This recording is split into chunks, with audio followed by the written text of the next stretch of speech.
without further ado, I'm going to let Tom Devine start this session and talk to us about what it's like to be a federal whistleblower. Thank you very much.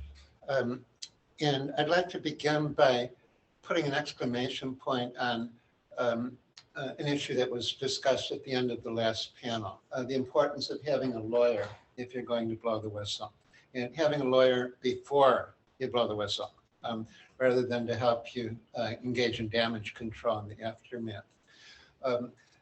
This is probably the most treacherous territory that you've ever traveled, at least in your professional life, and maybe your professional in your personal life, when you blow the whistle. You're challenging an abuse of power, and that means that you are in great danger. And you almost have to have a navigator to help you, guide you through this territory. It's not something where you learn from your mistakes and it's trial and error. The error may be fatal to your professional life and very destructive of your personal life. So you need a good lawyer to navigate, to let you know the risk of everything that you're getting into. My first duty when people come into me at Government Accountability Project is to try and talk them out of blowing the whistle. Not because I want to succeed, and I let them know that I'm not trying to get out of the work about your case, but because they have the right to make a fully informed decision. They have to know what they're getting into, just as a matter of fairness, of control of your own life, and also because whistleblowing isn't something that you can quit in the middle. If you start this, you have to finish it, or else it would have been better to have remained a silent observer and kept your mouth shut. Because the abuse of power you're challenging will be strengthened in the aftermath of having defeated your dissent. And the organization that you're challenging will be on a scorched earth mission to destroy you. It won't matter that you quit in the middle. They'll have to destroy you and make an example of you because you tried. You have to have a good navigator for this activity. And I'd like to blow the whistle on my profession a little bit, because of course there's the legal profession is full of dedicated, committed people to your rights, but it's also heavily populated by business, law firms are businesses, by businesses whose overwhelming purpose is to make money, not to make a difference, and you're the vehicle for them to make money. There's also a number of lawyers who are, maybe because we're engaged in conflicts and adversarial dynamics so much, are kind of bullies. And they forget that they're working for the whistleblower. And I don't know how many times whistleblowers said, my lawyer told me I can't do this. Or you come to gag, my lawyer told me I have to sign the gag order. Well, no, the lawyer, his responsibility is to make sure that the client makes fully informed decisions, not to make the decisions for the client. And so this is one of the most significant relationships you'll have in your life. It's guiding you through the most dangerous territory that you may have encountered. And it's requires advanced research in it. I would do a lot of shopping before I pick a lawyer. We've got a survival guide called the Corporate Whistleblower Survival Guide, a handbook for committing the truth, and it's available on the website of Government Accountability Project, www.whistleblower.org. We never marketed it, so you can get a used copy from Amazon for about $2.50.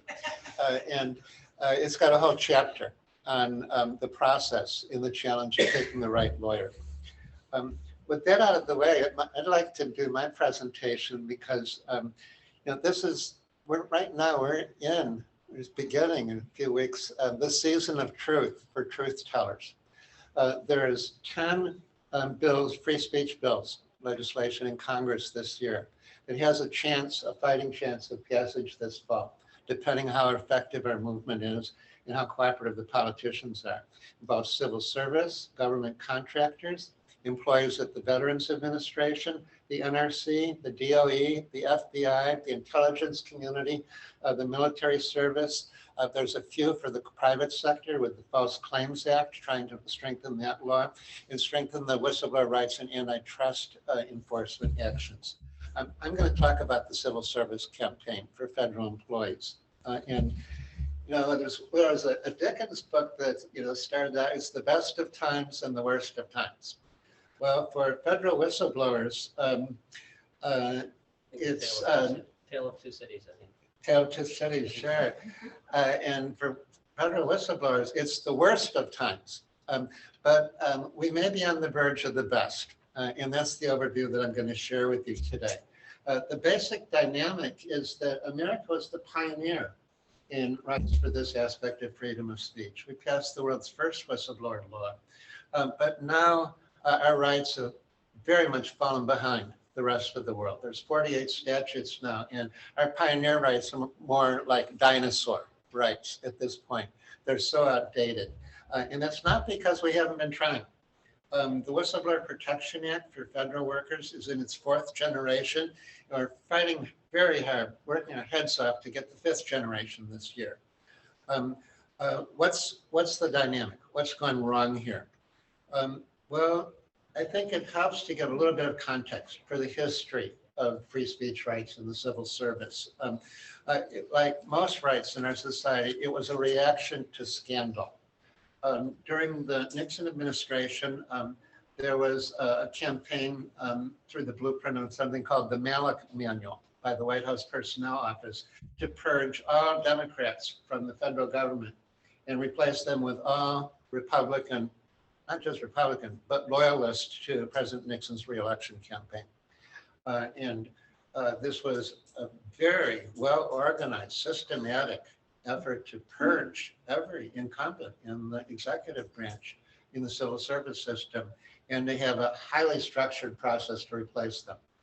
It came out in the Watergate hearings. You find the whole manual in the Watergate hearing record. And it sparked a campaign issue for Jimmy Carter when he ran for president to clean up the civil service, make it easier, less cumbersome to fire those who weren't serving the public, and so that those who are defending the public against government abuses of power or threats to the merit system as the principle for public service employment, that those people would have like a Bill of Rights that they could defend themselves with. And it led to passage of the Civil Service Reform Act in 1978, which established the first statutory whistleblower protection rights. And those rights have remained remarkably consistent since 1978. I said we're in 4 generations of the law. The actual rights themselves have been very stable. What's been the Achilles heel has been the implementation and enforcement of those rights, of the paper rights, turning them into reality. And without getting bogged down, just to give you a few examples, the merit system, the rights were limited to enforcement and an administrative board, the U.S. Merit Systems Protection Board, unlike constitutional free speech, First Amendment rights, where you can go to court. From 1978 to 1989, the first decade, out of 2,000 complaints to the MSPB, only 4 people won. Well, then there was, in other words, it's kind of like winning the lottery in a small town. And then there was another avenue, the U.S. Office of Special Counsel, which would do investigations of retaliation and could champion the whistleblowers who were victimized by it. Well, the U.S. Office of Special Counsel was so cynical during the 1980s that the chair of it, Alex Kaczynski, who recently was forced out as a judge in the Ninth Circuit Court of Appeals because he was sexually harassing his law clerks. He was a special counsel then, and he turned it into a plumber's unit to identify and purge anyone who was a threat to the Reagan administration. And if you think I'm exaggerating, he went so far as to teach courses for federal managers how to fire whistleblowers without getting caught by his agency. And his course materials were their own investigative manual. I had more whistleblowers from the U.S. Office of Special Counsel than the rest of the federal government during that period. They were the ones who were supposed to be protecting the whistleblowers. Well, it led to passage of the Whistleblower Protection Act in 1988. But President Reagan, after Congress adjourned, vetoed that. We came back and repassed it stronger in early 1989. But the courts and the board weren't respecting it, so we amended it and strengthened it again in 1994. And the same result. One court in particular, which had a monopoly on appellate review, the Federal Circuit Court of Appeals, which reviewed, basically had the last word on translating the rights into practice, had a 3 and 326 track record against whistleblowers after the 1994 amendments, when the free speech rights were the strongest in history and the best in the world, and they get that track record. The court did this by making so many loopholes in protection for any credible dissent that it almost never existed. I mean, you didn't have whistleblower rights for talking to your supervisor, for example, for going through the chain of command, for doing anything connected with your job responsibilities, the whole point of it. For waiting too long, if you waited over 24 hours when somebody was threatening you with death for blowing the whistle. None of these were eligible for free speech protection. And if you did pass that gauntlet, you had to have irrefragable proof of the misconduct. Well, I didn't know what irrefragable meant when this case first happened, because it came up in a case where the Department of Defense had agreed with the whistleblower on his dissent, but then a local base commander retaliated. And the Federal Circuit said, well, he's not a whistleblower. He's not entitled to protection. You have to have irrefragable proof. I didn't know what that meant, but I tracked it down in Webster's Fourth Collegiate. And irrefragable means undeniable, incontrovertible, uncontestable, or incapable of being overthrown. This was the official requirement for free speech rights. It left beyond a reasonable doubt in the dust. And I tracked it back, and the roots of this legal requirement were King George's authority over the colonies before the American Revolution. So they weren't very realistic free speech rights. And that led to a campaign to pass the Whistleblower Protection Enhancement Act. It took us 13 years to do it. Part of the reason is the basic dynamics of free speech. Everybody was in favor of it on the record, unanimous vote after unanimous vote. But 2 Congresses in a row, in 2008 and 2010, in the last 3 days and then the last hour of Congress, a senator put a secret hold on the legislation before final procedural votes and killed it. We finally passed it in 2012, but the law is still not effective. Where the dust settled is the rights on paper are intact. They closed all the loopholes. We got normal appellate review at the U.S. Federal Circuit Court of Appeals no longer has a monopoly. And the appellate case law has become much more balanced. But it's in the executive branch and the front lines of enforcement that things have totally fallen apart since 2012. And it's because the rights have become so politicized. At the Merit Systems Protection Board, the only game in town for your day in court, Senator McConnell refused, just like with the Supreme Court, he refused to allow confirmation of any Obama appointees towards the end of President Obama's term, when it was time to get new members of the board. And they had a pretty good board during that administration. He blocked those, and then President Trump proposed nominees who, as we learned from whistleblowers, were committed to restoring the Malik Manual and using the Merit Systems Protection Board to rubber stamp a purge of the executive branch. So our movement, our coalition, stopped those nominations. But Trump wouldn't nominate anyone who was open to the merit system. So we ended up without having a Merit Systems Protection Board for 5 years. And during that period of time, there was a 3,500 case backlog that accumulated. If you'd went at your administrative hearing before an administrative judge and the agency appealed your victory, there was no forum there to hear it. And so you got in line and your rights were functionally dormant.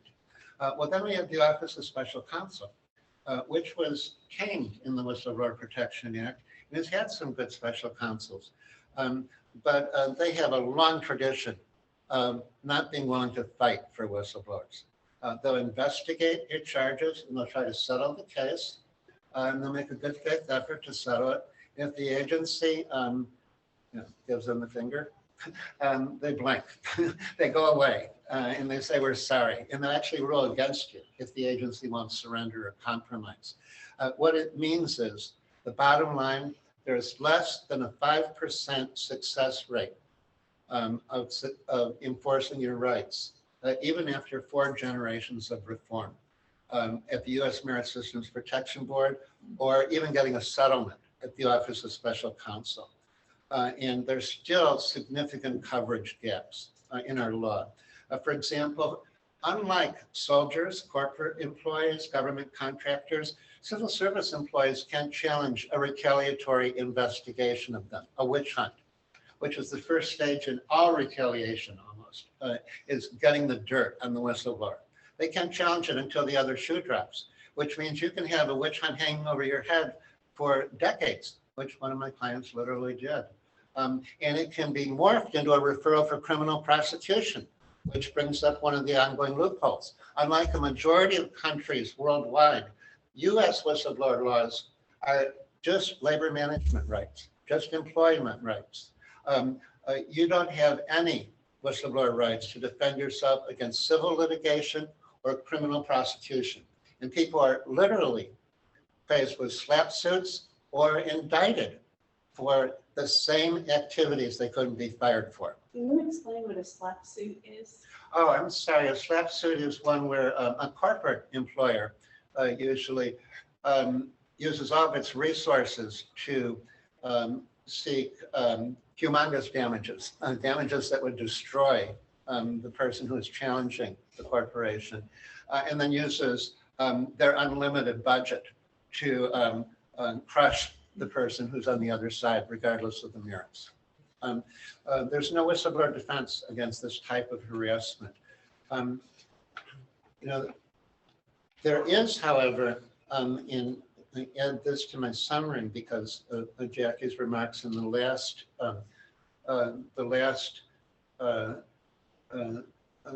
issues on gag orders. There is some hope on the horizon. One reason that there's grounds for hope is we have a new Merit Systems Protection Board that's fully staffed. It's probably the strongest in the board's history. The chair of the board, Kathy Harris, worked at a very highly respected law firm in Washington, D.C., and used to be a Government Accountability Project intern, as a matter of fact.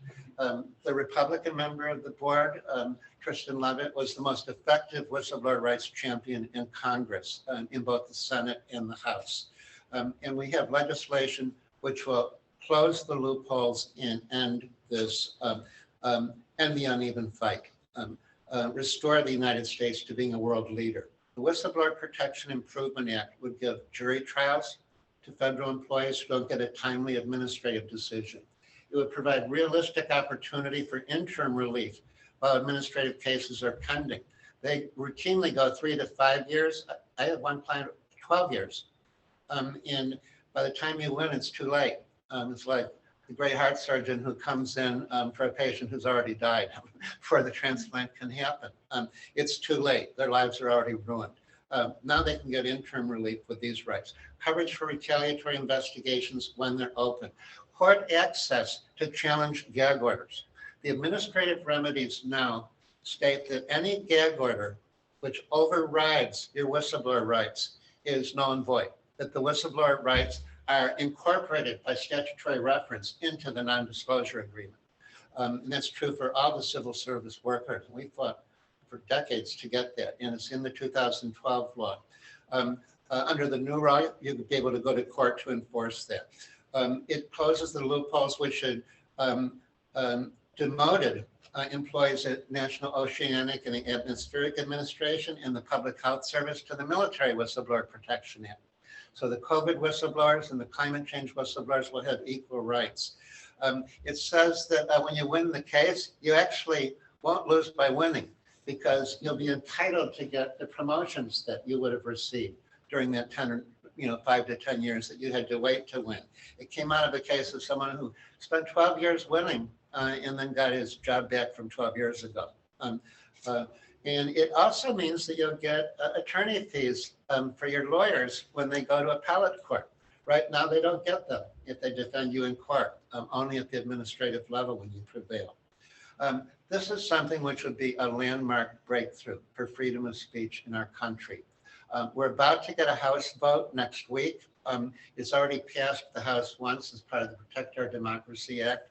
And I'm pushing this because we need your help to help yourselves. Every one of you who is watching on the computer, who's in the room here with me today, get in touch with your congressperson. And if they're Republicans, tell them that loyalty to the truth needs to be bipartisan. And you expect them to support the Whistleblower Protection Improvement Act when it comes up for a vote next week.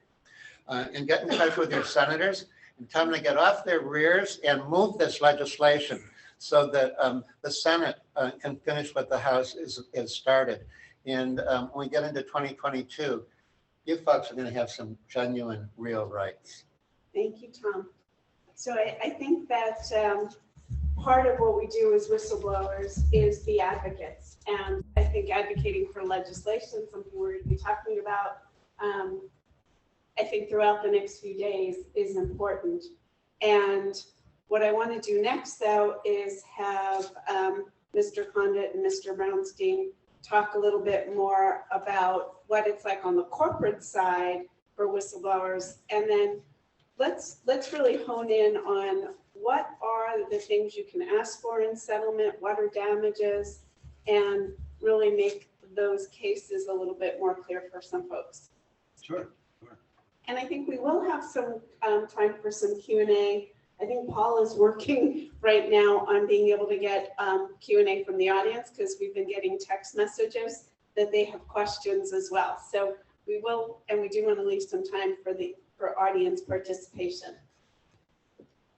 So hi everyone, I'm Richard Condit, and with me is my colleague Ezra Bronstein to my right, and hopefully online is our colleague Cleveland Lawrence. We head up the whistleblower rights practice group at the Mehri Skalet law firm in Washington, D.C. And we're happy to chat with you today about protections for private sector employees. Tom did a great job of giving you the history and the developments in public sector employee protection. And before getting into the details of the private sector employee protection, I've got to, you really have to tip your hat to Tom and appreciate him, because he's literally been doing this for decades to get, decent laws in place not only in the United States, but around the world. And the standards that he's helped set with the coalition of folks that have worked with him in the Government Accountability Project have allowed the private sector laws that we're going to talk about to be of a better quality than they would have otherwise been. Now, there are a number of them that still need a lot of improvement, but there's a vast improvement in private sector whistleblower protection over the last decade or so as a result of the standards set by Tom and the coalition that did the work for the civil service reform. So thanks, Tom. But Ezra and I are going to talk a little bit about, we're going to sort of divide up our discussion. I'm going to talk about protection for whistleblowers from a retaliation standpoint. And Ezra's going to talk a little bit about whistleblower reward programs for phenomenon in whistleblower rights and whistleblower law. And hopefully we'll get some questions from you, or can enlighten you a little bit about these areas. But we really do invite your questions and comments, because it's really helpful to get some feedback from folks in terms of what information would be best for you to come away from here understanding better what we're trying to tell you. So I want to talk a little bit first about why whistleblowers are important. And I think the first panel we saw this morning probably tells that story very, very well. what Tyler and Rebecca were talking about today, and the issues that they tackled are really important matters. Both of them were involved in issues that concern public health, and you've got to have people that are willing to step forward and hopefully be protected in stepping forward to address these kinds of issues. But beyond that, the policy reasons for protecting private sector whistleblowers, as Congress sees it, and mostly what we're going to talk about is the federal side. So there are state laws that are out there that protect whistleblowers. Not all states have great protections, but some do. And there's also common law torts and other things that a good lawyer can direct you about with respect to protections that you might have in a particular state. So we're not covering all the different state possibilities here. We're really sort of giving a landscape approach to what the federal laws cover. And the policy reason for protecting whistleblowers is that Congress, in various types of protections that they've devised, saw the importance of whistleblowers to augment the regulatory structure. So if you think about it, if you're in an area like, say, protecting the environment, the U.S. Environmental Protection Agency only has a certain number of employees, right? If companies are getting permits or are being regulated and are supposed to follow certain standards, the best people to say whether their standards are being followed, whether they're living up to the law, are probably the people that work at the company. And that's the primary reason why whistleblower protection in the private sector is really important and why Congress has endorsed it in a number of areas. Now, the other piece of that, or the bigger, more interesting development in that regard, is the reward programs. So I'm going to let Ezra talk for a second about what the reward programs do and what their purpose is. Sure. Before I get into the reward programs, I just want to say, just echo what Richard was saying about Tom. This is actually the first time meeting Tom, so for me, it's very special. I've heard about Tom, and actually Tom trained Richard, and Richard trained me. So this is great. You're watching. He's my grandpa today. But I wasn't entirely new to whistleblower space before joining the law firm, because I spent a bunch of time investigating whistleblower cases. I ran a federal agency's whistleblower office. So I got to see how the agencies react to whistleblowers. And after reviewing thousands of whistleblower tips and complaints, you get a sense for what works, what doesn't work. And so, it's Richard and I, we complement each other very, Richard is the retaliation guru. He is just a wizard. Every obscure law that's out there, Richard knows cold. And so what I guess what I want to say is like this. So Tom mentioned, that it's a business and that lawyers, well, I would just say, I just take issue with that, is that I think if a lawyer wanted to make money off whistleblowers, it would be defending the companies against the whistleblowers.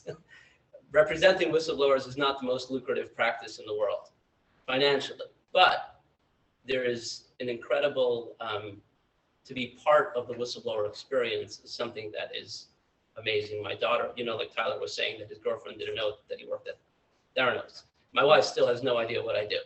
Like I hear that, so what does your husband do? She's like, I'm not really sure. But my daughter does, and my daughter is a practicing whistleblower, and she's a teenager, and she is constantly marching into her principal's office to protest sexism, discrimination, whatever she sees. So, and whistleblowing takes an enormous toll. And we heard this from this morning, and we all know it. Whistleblowers, it's a financial toll. There's a toll on the family life, which doesn't get enough attention. And then emotionally, psychologically, from all dimensions. And that's something that Jackie is on the forefront of raising awareness about. And we've had the privilege of working with Jackie in some of our cases to explain to the judge, to explain to the legal process that the toll on the whistleblower is a lot more than just what's at the surface. And so it does take an enormous toll. and Congress recognizes this. And so certain whistleblower statutes have in them financial incentives baked in. Now, of course, the naysayers and the corporates and they're all going to say, oh, whistleblowers are all in it for the money. I have yet to meet a whistleblower who was in it for the money. It is not a smart business plan. It's winning the lottery is an an understatement. That said, there are whistleblower incentives, and they're built, and I think they generally fall into two buckets. And when an aspiring whistleblower or someone that realizes, oh my goodness, I'm now a whistleblower, they can think of this in two categories. There's a set of whistleblowers that are blowing the whistle sort of on behalf of the government. Like they realize that the government is being cheated. So for example, give an example, Tyler's situation. Unfortunately, I don't know much about I know there's a show or that movie about, but I didn't watch it. It's on the list, but I haven't yet made it to seeing it. But theoretically, if Theranos would have applied for a grant from NIH to do their research, and in their grant application, they put in some of this junk information, this junk data. And on the basis of that misrepresentation, that false information in their grant application, they got, let's say, a $10 million grant from NIH. And Tyler would come along and say, hey, that information that the NIH relied on was fake, was false. That would fall into one bucket of whistleblowing. That would fall under what we would call a Qui Tam. That would be potentially in the False Claims Act space. And the False Claims Act is a law that it's an old law. It has roots, I think, in England, back to Rome.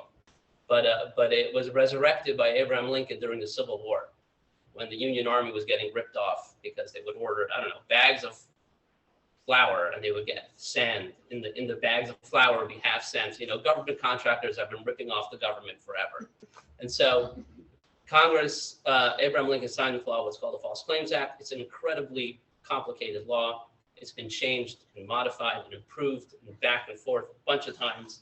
I'm sure Tom had some work in fixing it, improving it.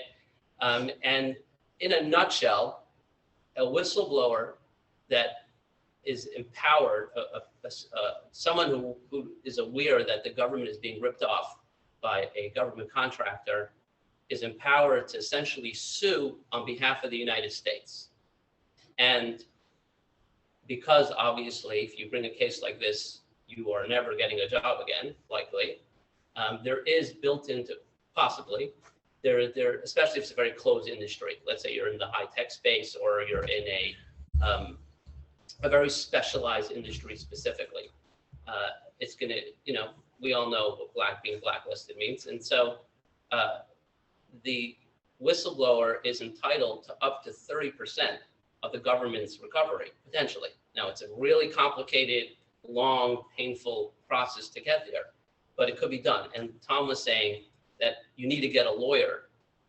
You cannot use, Tyler's grandfather's estate lawyer to litigate a Qui Tam.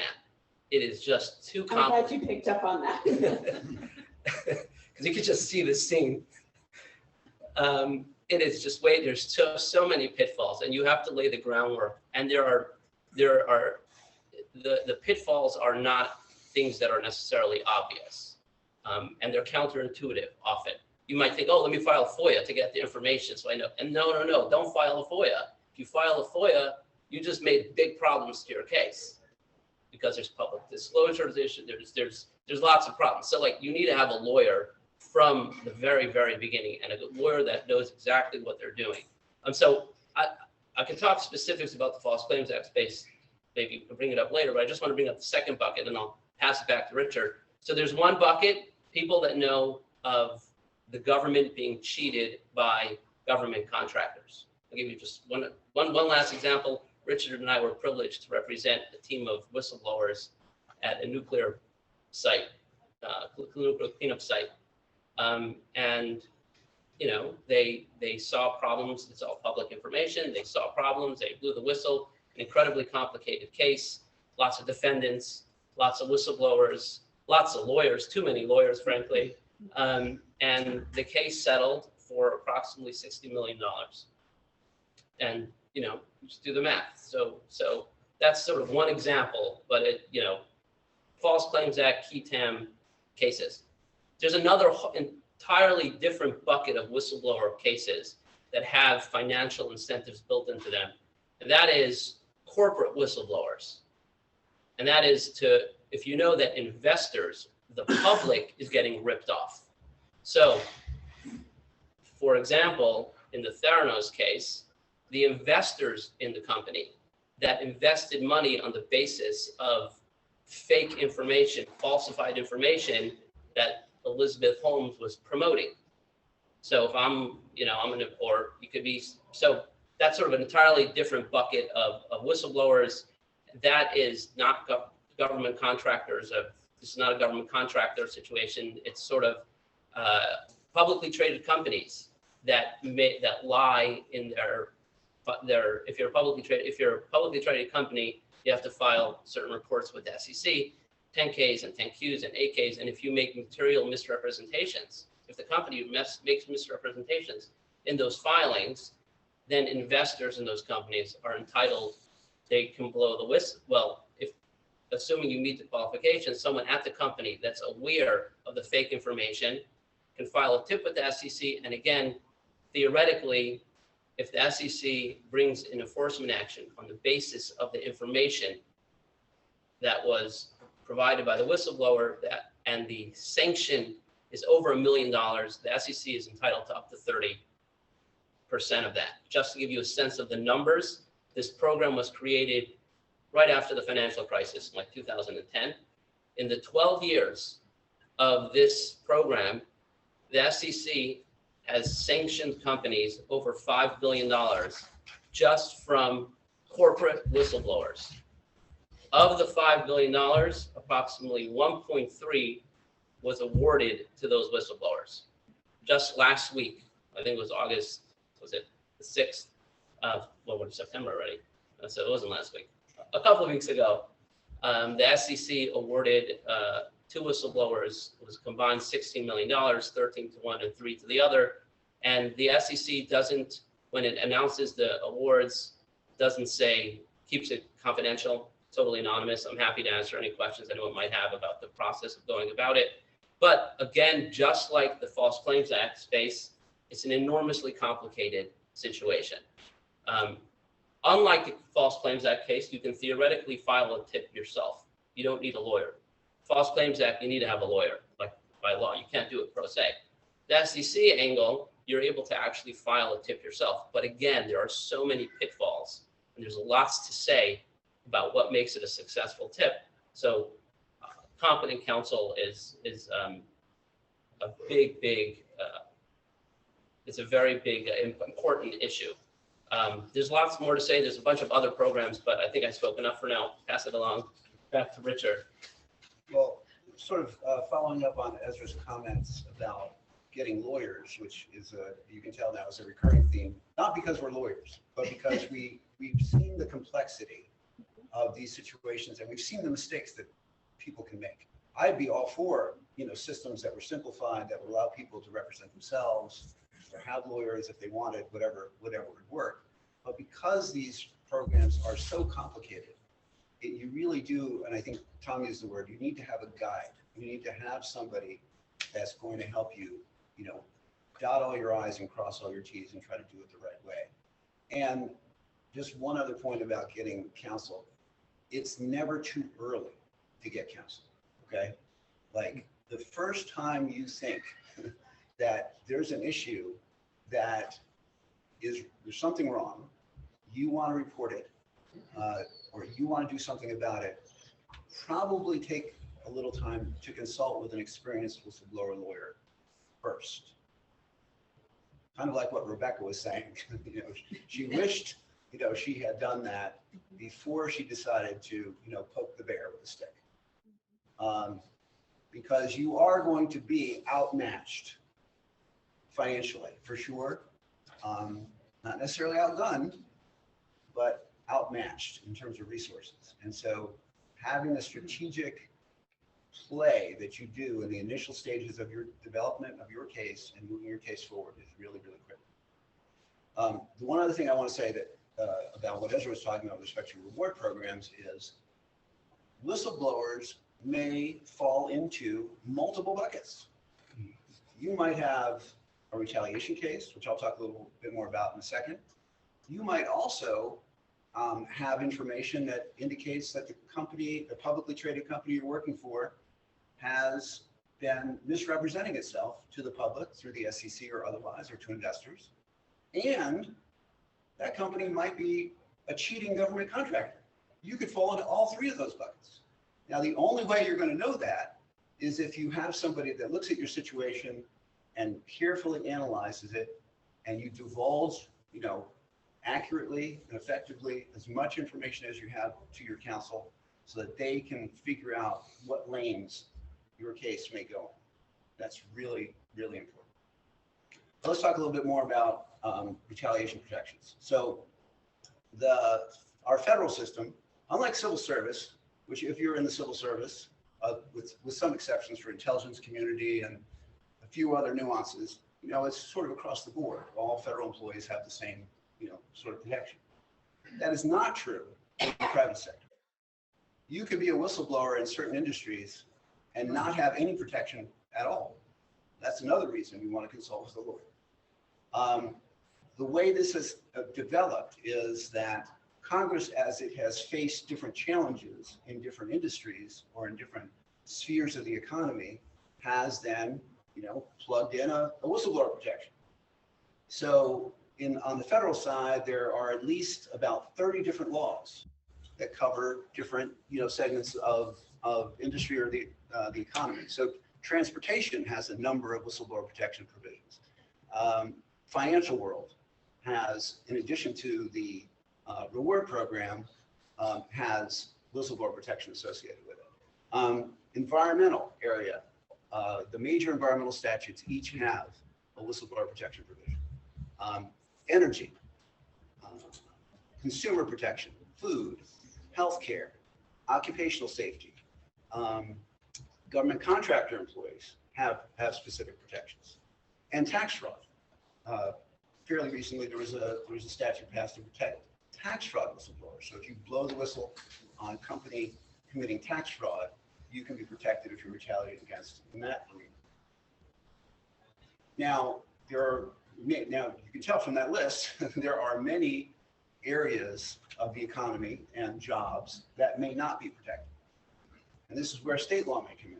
Some states have very good whistleblower protection laws for private sector employees, others don't. And again, your situation would have to be evaluated on kind of a case-by-case basis. But I want to say that despite all the, the emphasis we're placing on complexity and difficulties and what you're hearing and learning and what you already know, if you've been a whistleblower or if you've known somebody who's a whistleblower about the trials and tribulations of doing it, whistleblowers make a difference. They absolutely make a difference. And on the way here, Ezra and I were talking, we're thinking, we didn't want to talk about whistleblowing as if it was this, black hole of doom and gloom. And it certainly can be that. And there are periods when you're in the journey that it certainly feels that way. And I absolutely respect that. And I appreciate that people need to know that they're supported by their lawyers, they're supported by their family, they're supported by whatever other support mechanisms they have when they're going through this. But it's so critical that people still feel empowered to step forward and speak up, or at least get some counsel from a lawyer that will help you even submit something anonymously if it's going to help make a difference.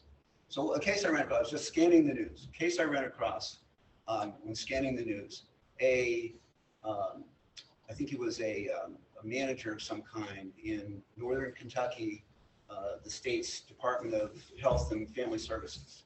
He just won this last month or so, a $2 million award jury verdict because he was harassed and retaliated against because he had reported that there were 93 cases that were in the Child and Family Protection Service in Northern Kentucky that were essentially just ignored, dropped, didn't get the attention that they needed to get. So there were children at risk in this situation. And this person was courageous enough to come forward and eventually won his case. Now, it did take 7 years. I don't want to keep that from you. It did take 7 years in that particular instance. But that's an example of a difference somebody can make in the lives of people and also come out the other side, hopefully, he won't be unscathed, but hopefully in a different position, at least with your job, maybe with some additional compensation, allowing you to move forward. Let me ask you another comment. On the reward program side, there are also some protections, particularly against publicly traded companies in particular, telling their employees they can't talk to government agencies and things like that. You want to comment on those things? Sure. I mean, I think I also want to clarify. I said publicly traded companies, which is true, but it's a little bit of an overgeneralization. It happens to be that when you think of the Securities and Exchange Commission, you think, who does the SEC regulate? Publicly traded companies, but it actually regulates a lot wider swath of the marketplace. There's investment advisors, broker dealers, crypto.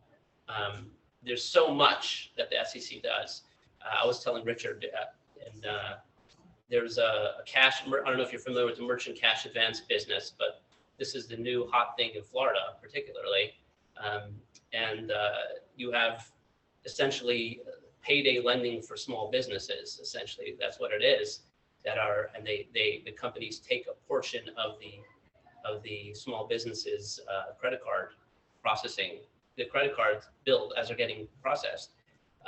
And one just blew up in South Florida, like a $200 million Ponzi scheme, essentially, just blew up in South Florida. And the SEC got involved, even though it's not, actually the SEC got involved because when people gave money to this cash advance shop, that counts as a security. That interest they held was a security. And the SEC's angle was, well, they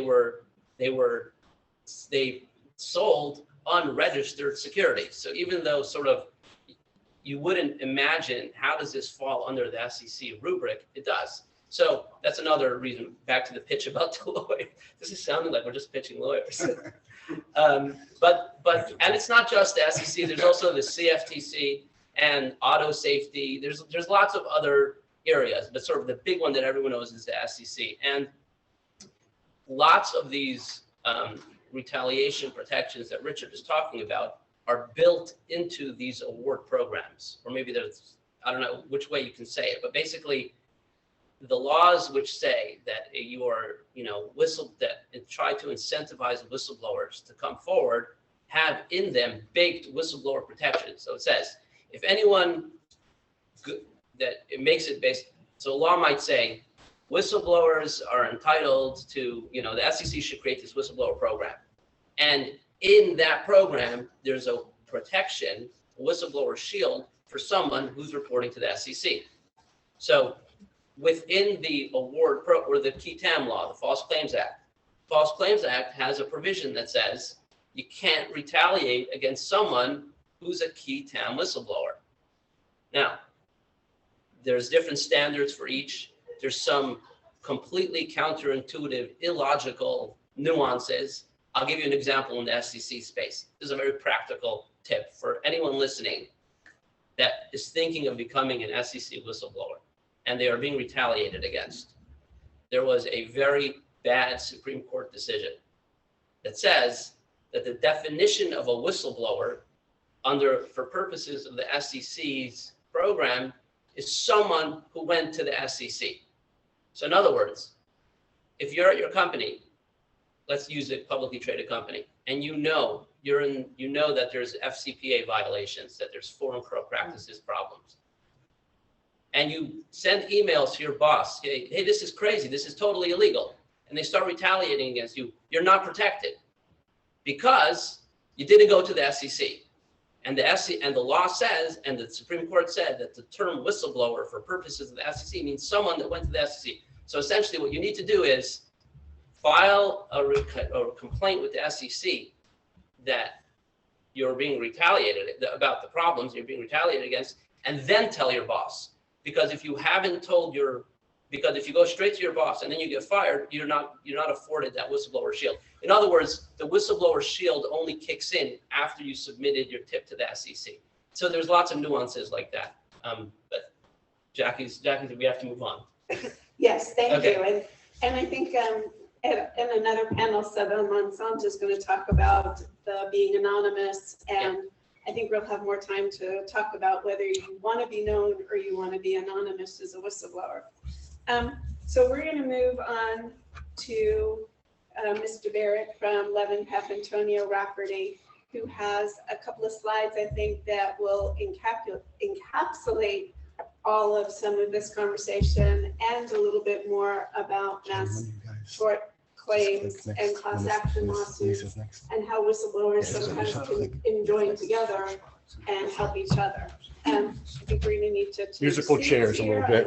of dance, but I think it's also important to note that Mr. Barrett is not an attorney, but he is very much part of a legal team. And I think we forget about the behind the scenes of how much work goes into developing these cases and how much investigation goes into developing these cases by people who are maybe not attorneys, but are also working in these law firms. So I'm going to turn it over to you. I think he just told you how to drive, Got it. and take it away. Thank you. Jackie mentioned that I might be uncomfortable around these lawyers up here. I work at a law firm that has a lot of lawyers in it. My business life, I am married to lawyers, and I'm happy and proud to work with lawyers like these and doing what we do. My background is in securities, as a securities analyst, okay, stocks, bonds, and what I did initially when I came to Levin Papantonio, which by the way is here in Pensacola, for those of you that aren't here, we're a pretty recognized plaintiffs firm in this country, and we do a lot of different things. But basically, we are focused on helping victims of fraud, malpractice. We even do car wrecks. We do we do a lot of the plaintiff side work, but we do a lot of high-level complex litigation as well. I wear 2 hats at the firm. As a securities analyst, I have a team of people that analyzes portfolios for individual investors, also pension funds for corporations, and we litigate in different forms, whether it be federal, state, but generally it's in FINRA arbitration, which is it's a regulatory arm of the SEC, self-regulatory organization, and we're basically protecting victims from folks that have been, investors that have been felt victim of broker fraud in some way, whether it's negligence or out and out stealing, but under fraud, they just did the wrong thing. And portfolios didn't either make the money that they should have, or they actually had out-of-pocket losses. That's generally that. But I'm also here today to talk mainly about the whistleblower side of what I do. And the reason why I am involved in whistleblowers at our firm is because in 2010, the Dodd-Frank Act was passed, and we had significant changes to the law, and especially the SEC whistleblower protections. So Mike Papantonio, partner at our firm, Peter Mehri, who's a well-renowned securities lawyer who I work directly for, they decided, well, let's start an SEC whistleblower practice. Patrick, you get it up and running, and we'll help you. So we did a lot of things and made it public, sent out a lot of different types of press releases and so forth about reporting fraud. Well, boy, oh boy, did our phone ring. And everyone wanted to report fraud. my neighbors cheating on his taxes, you know, it just came out of the woodwork. And we had to kind of redirect our focus on the types of folks we were trying to help. So I'm sort of like a triage in the healthcare industry, the ambulance medic. I listen to what you call us, and I listen to what you're calling about, and then help educate you as to if we can help or not, or we can send you to somebody else. And there's a lot of buckets, like this fellow panel members are saying, on where we go. Our firm focuses primarily on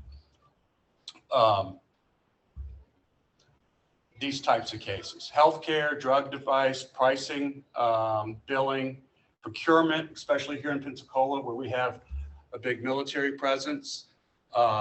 There's a lot of government contractors that have a lot of employees that see some wrongdoings, and they don't know what to do. They don't know where to turn.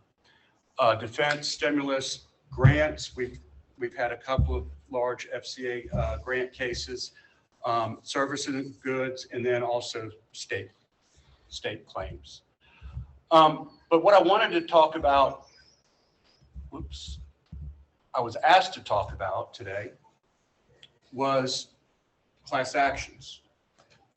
And because the panel's already talked a lot about Qui Tam. Our firm focuses on Qui Tam, or False Claims Act cases, and the SEC Whistleblower Act. But when you get somebody on the phone or you're meeting with them and you're doing that triage and you're trying to figure out, you know, what lane are you in, then sometimes you don't fit in any of those lanes, right? And maybe it's not behooving of you to get into one of those lanes. Maybe it is, maybe it isn't. There's also a significant effect that whistleblowers may have to change, you know, the way policies are done, and change and actually help victims like themselves recover financially, or putting the bad guys in jail, or maybe even putting the, you know, sanctioning them or causing them to have some sort of penalties or fines. So whistleblowers may be the missing puzzle piece for significant nationwide litigation. Whistleblowers can affect significant change or recovery for injured victims. Whistleblowers who see fraud on the government, overbilling, faulty products, so on and so forth. Whistleblowers who see defective products, environmental contaminations. You know, our firm was lead in the DuPont trial. That one started in 2010. I think we recovered about $380 million in that case. And whistleblowers who see misconduct within private or public organizations.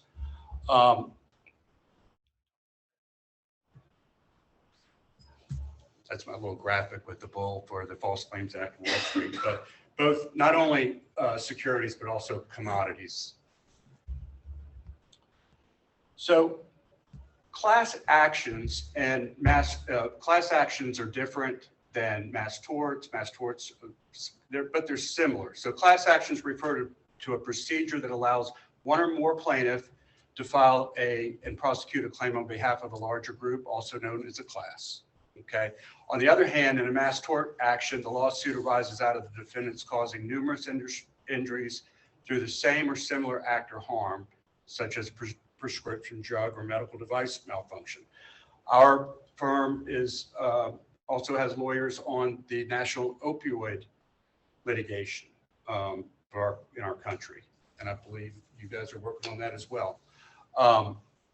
So these procedural tools can help courts manage cases more effectively or efficiently, and they can also help injured consumers obtain compensation more quickly. So basically, classes are all treated the same. Any recovery is split equally, but mass torts, the nature of if it's a product malfunction, what have you, it might injure us in different ways, and we might have different damage claims. So the types of class actions you see generally are antitrust, employment, consumer protection, defective products, environmental, medical devices, securities investment fraud, ERISA. We're going to talk about that in a second, and bank fraud. The types of mass torts are dangerous products, exposure to toxic substances. Some of you that are local, back in the 80s, there was a derailment here in town of a train that released toxic substances and caused all sorts of health problems for people in the neighborhood over there off of Scenic Highway. We were a part of that litigation representing those victims. Drug and medical devices and natural disasters. Here's a real case that we had here locally. And the False Claims Act awards, when you look at the cost of litigation, when you look at the time that it takes, the long haul that was mentioned earlier about, you gotta fund the litigation. You gotta go through what we heard the first panel talking about. Again, not to dissuade whistleblowers, but it's real. Some whistleblowers are more eager and some are less eager, more reluctant. And again, if you don't have the proper guidance and support from the onset, you're probably going to give up. And so it's really important to get the advice from a lawyer. So this lady called me. She worked out of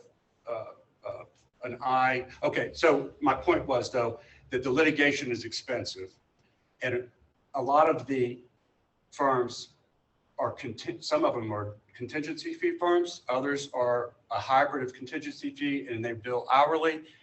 It can be done different ways, but you can see as a business that how much is the potential recovery that can help fund the litigation? Is the cost of this litigation going to exceed the potential recovery? And that's a part of putting you in the right lane. So this lady was a manager of an eye clinic, okay, private clinic, working for a doctor who owned the business. And ERISA claims, I wasn't really sure which lane to put her in, because she was kind of blowing the whistle on a lot of different things. And what we found, especially in a one-stop shop place like this, they didn't even have the revenues enough on an annual basis to cover anything that we're going to have to bring forward. So what we did was we were talking, and she all of a sudden brings up, they have a 401k plan. And it was a small eye center, like I said, and there was probably 30 of them in the group, in the plan. And this is a case called McLean versus ECEI, and it was filed here in the North District of Florida, and we were appointed lead counsel from our firm. In the case involved the claim that the doctor invested virtually all of the company's 401k plan assets into a patent troll stock that caused the plan to have devastating losses. I mean, can you imagine all of us in a 401k plan, and I'm the administrator of the plan, and I decide to put all of our money into one stock, one very significantly risky stock? Like Theranos. Yes, very simple. Yeah, and all these people, he's making all the money, he's contributing the most to the plan, and he was breaking the law. Okay, so she had gathered all the stuff. I think Rebecca said it earlier. She didn't have her documents in her house. She had them somewhere else. Protect your documents. Protect them, because somebody's going to try to get them from you. The enemy, so to speak, is going to try to get them from you. And so protect your documents. And there's a fine line. If this laptop's a firm laptop, can I take it after I'm fired? Can I take it home? It's their property. What's on there? Whose property is that? There's all those things to navigate. But this was a whistleblower, but she was not an FCA relator. There's a difference. And it was a small case, so it can be small. You know, I think the whole plan had like $600,000 in it. But we got a settlement with the DOL and we were reimbursed all the losses plus additional settlements for all the class members. So that one whistleblower not only helped herself, but she helped all of her coworkers that were in the plan.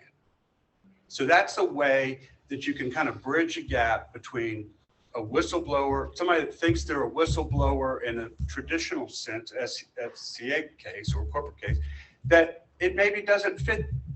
That doesn't fit. It needs to be over here, and it can actually help lots of people recover their money. So that was a pretty good story for us, and it doesn't have to be big. So a hybrid class and a mass tort action is a lot like the opioid, national opioid litigation, where there's whistleblowers involved in different aspects of that litigation against manufacturers or pharmacies or doctors. I mean, it's all over the place. Our firm represented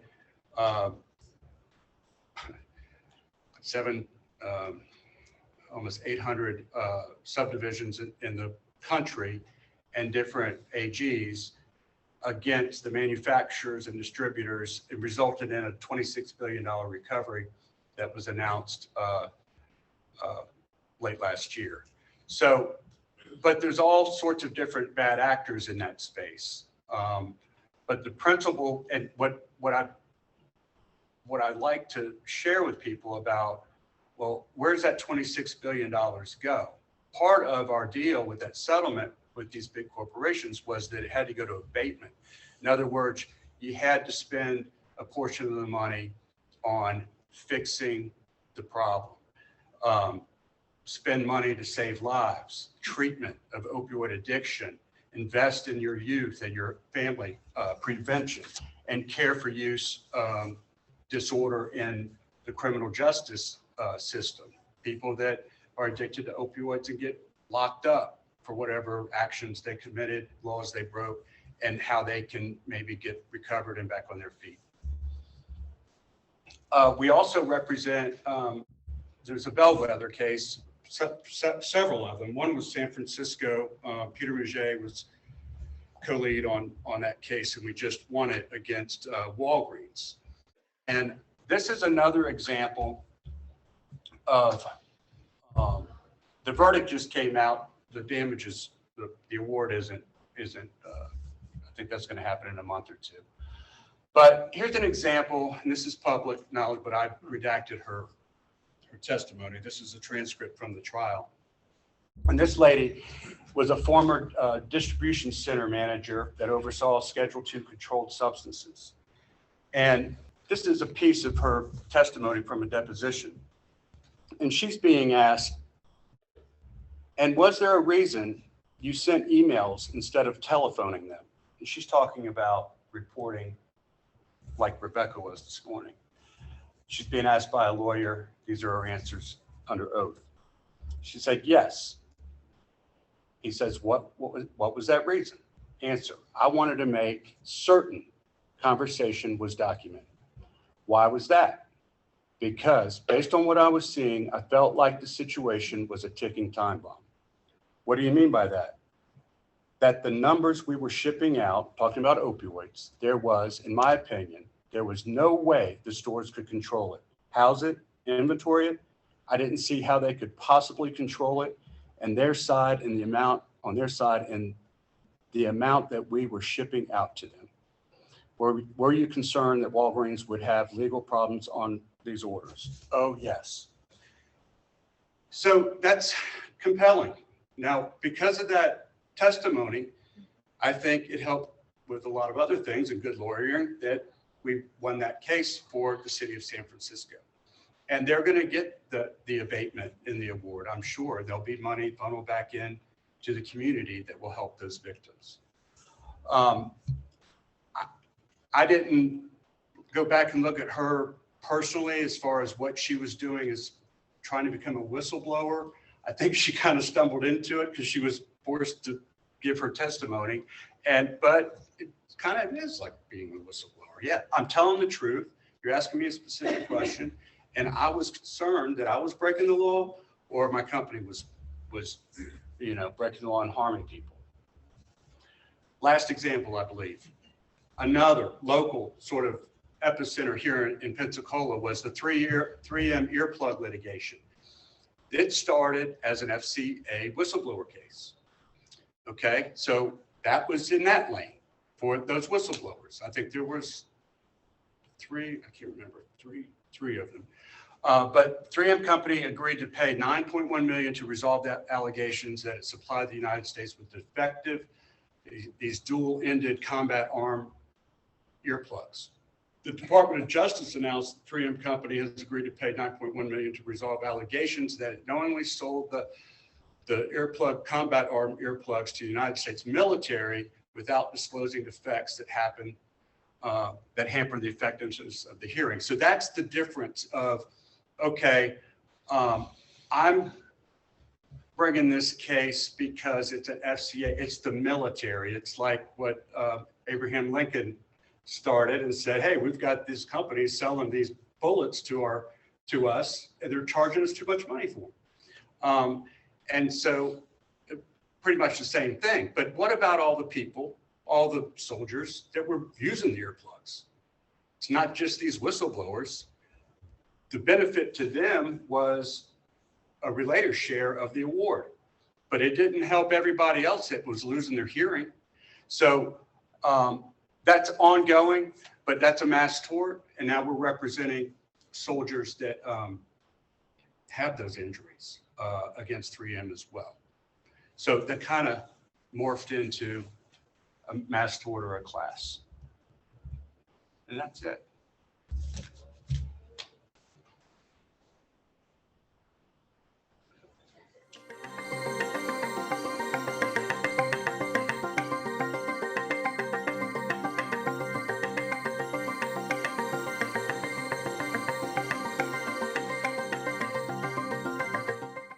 I'll start.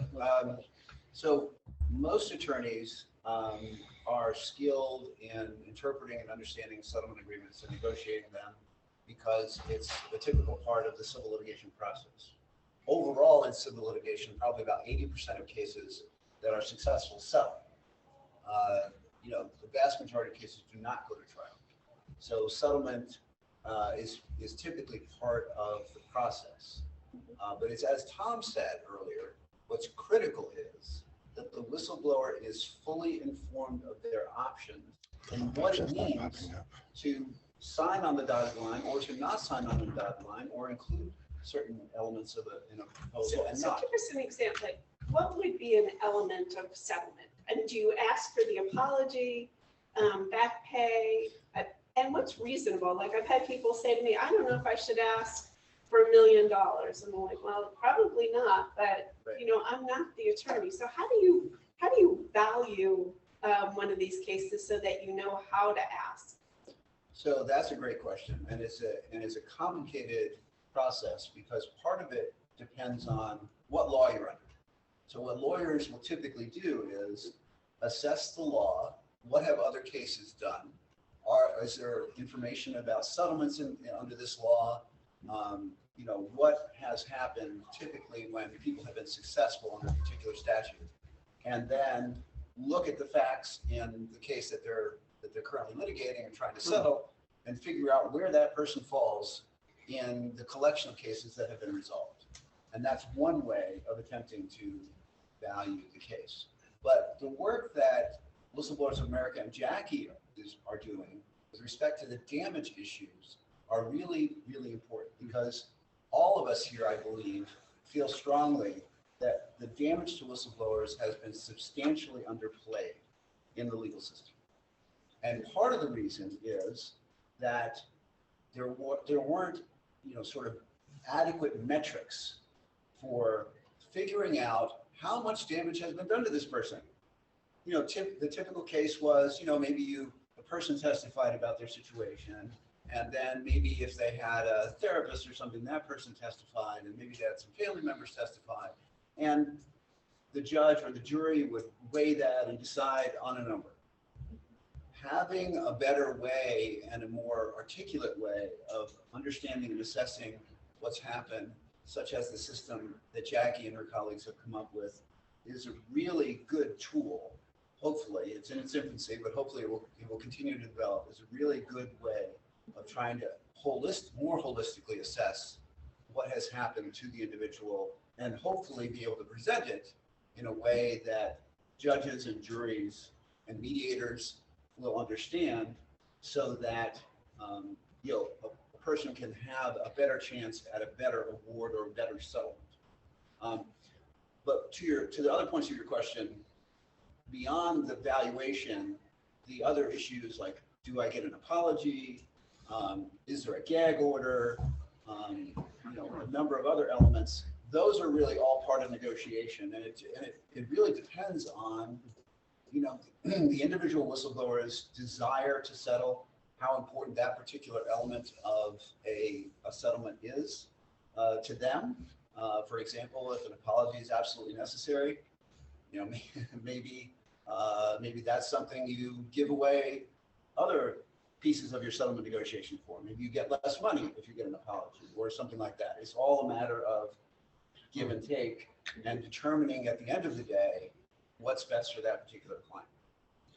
Jackie, if I can just add something. Absolutely. Okay. So everything Richard said, of course. But I think if the question is focused on sort of get us with a hard number, like a starting point, there is sort of like you can start up with the base for what is appropriate. So for example, let's say a statute says that the whistleblower is retaliated against is, can recover back pay, front pay, double back pay maybe, depending on the issue. So you would literally just take out a calculator. I mean, typically we would, depending on the situation, you might hire an expert to help come up with this formula, but in a very rough way, what you would say is, okay, I was making X, my time to retirement is Y, this is how much money I was earning every year, this is the value of my retirement, this is the value of my benefits package, double it. If it's the type of scenario that someone is nearing the end of their career, it's going to be a little bit of a different formula than someone that's 25 years old, right? There's also an element of, this is also another very practical practice point for anyone that's ever forced out of a job, whether they were formally fired or they were what we call constructively fired. You gotta make an effort to mitigate your losses. So you have to apply for jobs, but do a reasonable effort, not just don't apply to be, I don't know, an astronaut. I mean, like a real legitimate, you need to apply for jobs on a reasonable basis, maybe even hire someone to help you, a recruiter, and keep documentation of every application that you've done, keep it on a spreadsheet, and that solves a lot of problems on the back end. But in any event, so there is so you could calculate a basic sort of a starting point for your damages on just a purely financial level before talking about emotional issues, the issues that Jackie can lean in on. So there's that component of it. I'll tell you often what happens is, as most of the time, if the statute says that the employee is entitled to reinstatement, it's very unlikely that the company is going to want to hire, or the agency is going to hire you again, right? They don't want to bring you back on. You're the troublemaker. And so essentially what you could do is try to force the company, well, you can negotiate, the company can buy out your career. And that's a little bit more sophisticated math.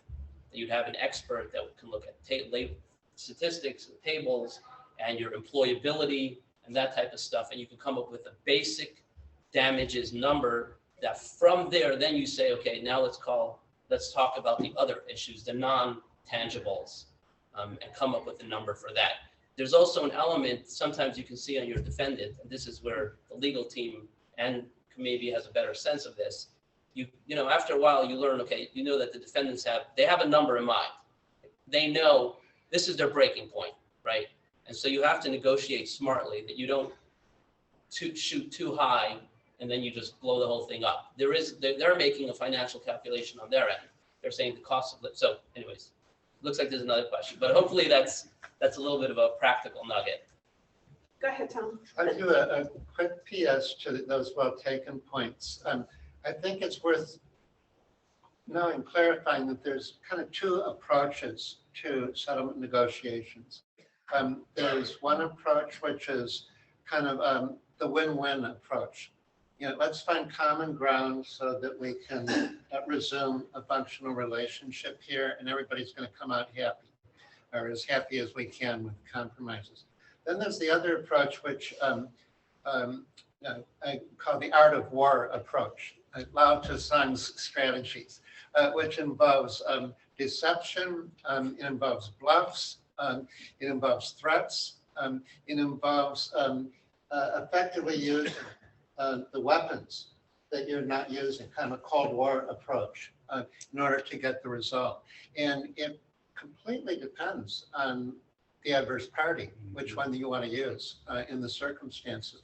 They both can be more effective depending on the context. The second thing is the importance for settlement of advance homework for damages. I coach all my clients, make an ongoing diary of the impact of this harassment, contemporaneous record of what it's doing to you. The fifth night in a row, I couldn't sleep more than 3 hours. That's very, very credible evidence. And a lot of times there's a whole litigation chapter, a hearing on damages, and that'll be significant evidence. Plus professional corroboration for everything you're asserting, from doctors about the emotional and medical impact to economists about the impact on your financial future. You have to have those citations. The third thing is with respect to settlements, a lot of times a company will say, we want to trade money for silence. We'll give you more money. You got to keep your mouth shut forever about everything you know. And that's where I get in conflicts with some lawyers who recommend taking the financial reward choice, because then the whistleblowers joining the cover-up, which is the whole reason they put themselves in that situation, is to fight the cover-up. It's very helpful to know that in most of the modern corporate whistleblower laws, there's a statutory provision we've gotten in. That's the anti-gag provision. That says that no agreement can cancel out the rights in this statute. And that's something for your lawyer to be very familiar with, to know the boundaries of that defense. And finally, with respect to apologies or commendations, an apology is a way to get more money out of the company, because they'll never say they're sorry. But we have succeeded a number of times in getting commendations, which can help a lot in the blacklisting future. Something from the chief executive or the agency head that says, thank you for helping us to solve these problems. You strengthened the organization by your courage. And then we negotiate the language for that. Those are things that I rely on when I'm doing a settlement. I want to just add one little thing, Okay, yeah, which that's is that no matter what even if the whistleblower agrees to a gag order, whatever the DC ethics rules don't allow lawyers to be bound by gag orders. So if you're practicing in DC, there's no real way to completely close it down. I mean, there can be constraints to some degree about what you can talk about. We have regular ethical and confidentiality requirements, but you can't completely gag the lawyers from talking about what happened. Yes, so that's something I think I've seen too, like Mark Zaid said, Jason Zuckerman said. Right. These are other attorneys that we're all familiar with, and I see them in the news a lot. Natalie Quam, who's been on our board, you see her in the news all the time speaking for the client, so that it's not the client doing the talking, it's actually the attorney.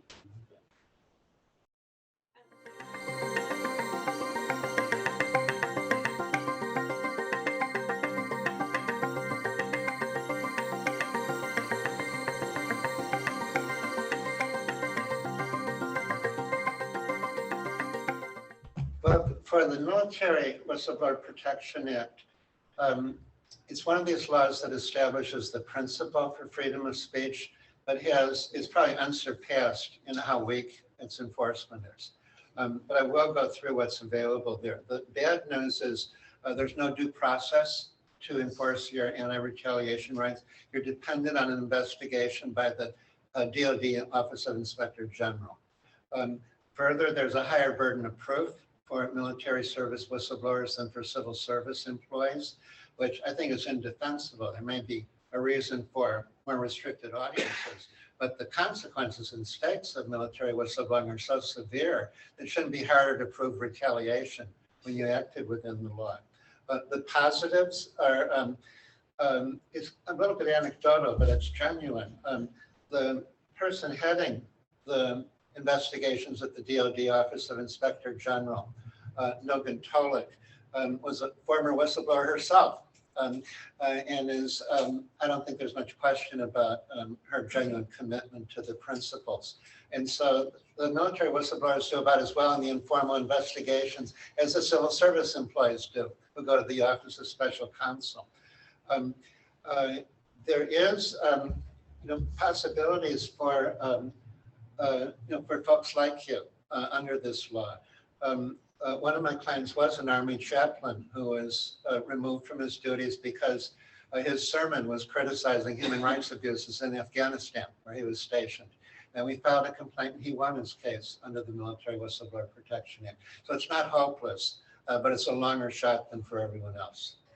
Yeah, it's definitely a David and Goliath kind of thing, because, in the military, you're loyal to your command, and I had no issue with that. But the issue that I have is the proof of evidence. So like I'm interacting with DoD level, and I keep coming back to their office because I'm trying to get them to do their job, right? And it's not only bureaucracy, but it's a form of corruption because they want to twist what I'm trying to present to them. And that's my frustration. And then there's no protection. Like they told one of my lawyers, they told me, there's no statutory requirement to protect your client. And I thought, okay, this is crazy. Okay, as a priest, I'm like, I'm telling you some good data. We know it's a problem, and we will not address it, and it's impacting other people. And I know of other people that I will not name names because I'm using my case to try to build something that would help them in the future if they do decide to speak up. But they're not going to, because in the military, they will crush you. Well, you're at the most deep, intense illustration of the conflict between values and organizational interest. I admire people who, they're doing God's work, trying to resolve those conflicts. There is a little bit of potential light at the end of the tunnel. We're pushing hard to get the legal burdens of proof to demonstrate retaliation equalized. So there's the same rules of the game for military service members and for civil service employees to prove the harassment. And I think we've got a fighting chance. Thank you. Yeah. Yes. So I don't want to belabor us from getting to lunch because I know everybody's freezing in here and probably getting hungry. We will have, and we do have some more questions. If we get them in, I'm sure everybody will welcome being able to answer them even after the sessions are over. We will keep following up and making sure that everybody who needed help will get help. So with that, I'm going to thank the panel for coming, some from long and arduous flights.